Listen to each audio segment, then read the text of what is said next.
নমস্কাৰ ইউটিউবৰ প্ৰিয় শ্ৰোতা বন্ধুসকল, মই ইন্দ্ৰজিৎ হাজৰিকাই মোৰ জোনাক চেনেলটোৰ ফালৰ পৰা আপোনালোকক স্বাগতম জনাইছোঁ।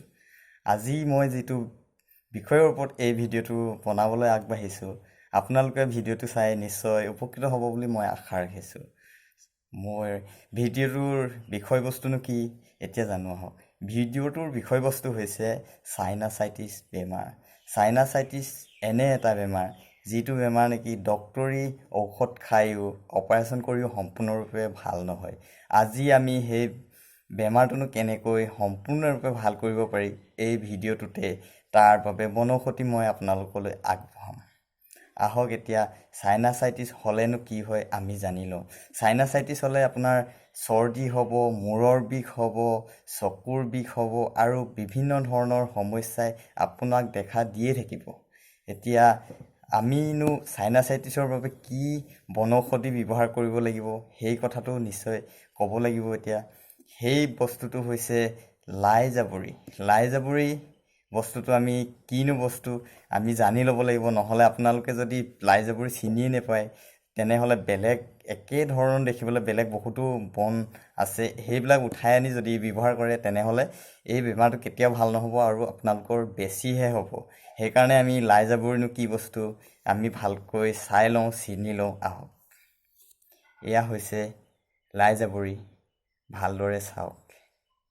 এই লাই জাবৰিটো জেলুকীয়া ঠাইত গজে বিশেষকৈ।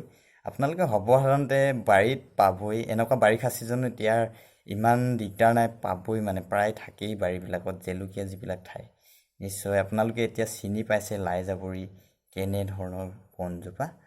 ঠিক আছে, আহোঁ আমি ইয়াকনো কেনেকৈ ব্যৱহাৰ কৰিব লাগিব ভালকৈ জানি লওঁ আহক। লাই জাবৰি বস্তুটো আপোনালোকে 1-2 মুঠিমান উঠাই আনক বাৰীৰ পৰা। তাৰপিছত ভালদৰে ধুৱক।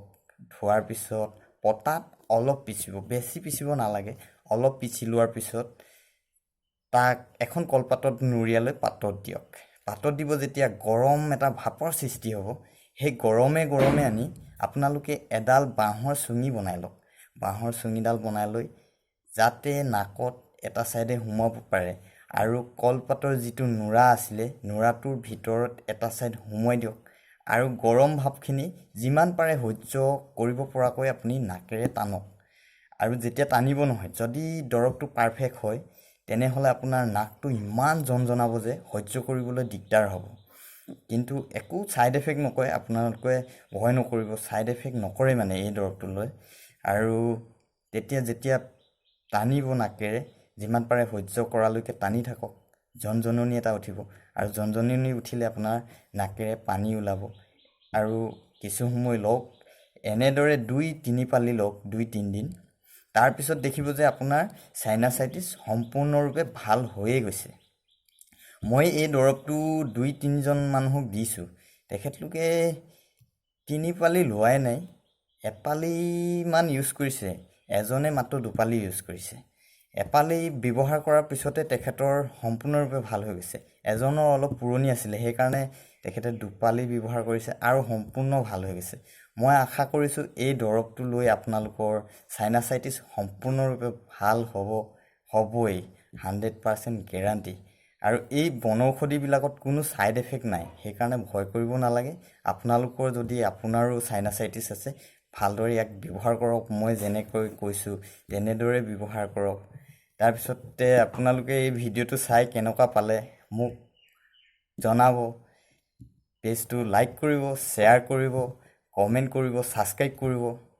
আৰু আগলৈও মই এনেকৈ আপোনালোকলৈ বনৌষধিৰ বহুতখিনি বেমাৰৰ বনৌষধ দি থাকিম। আপোনালোকে চাই থাকিব মোৰ চেনেলটো।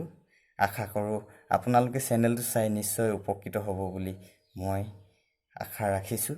এতিয়ালৈ আহোঁ, নমস্কাৰ।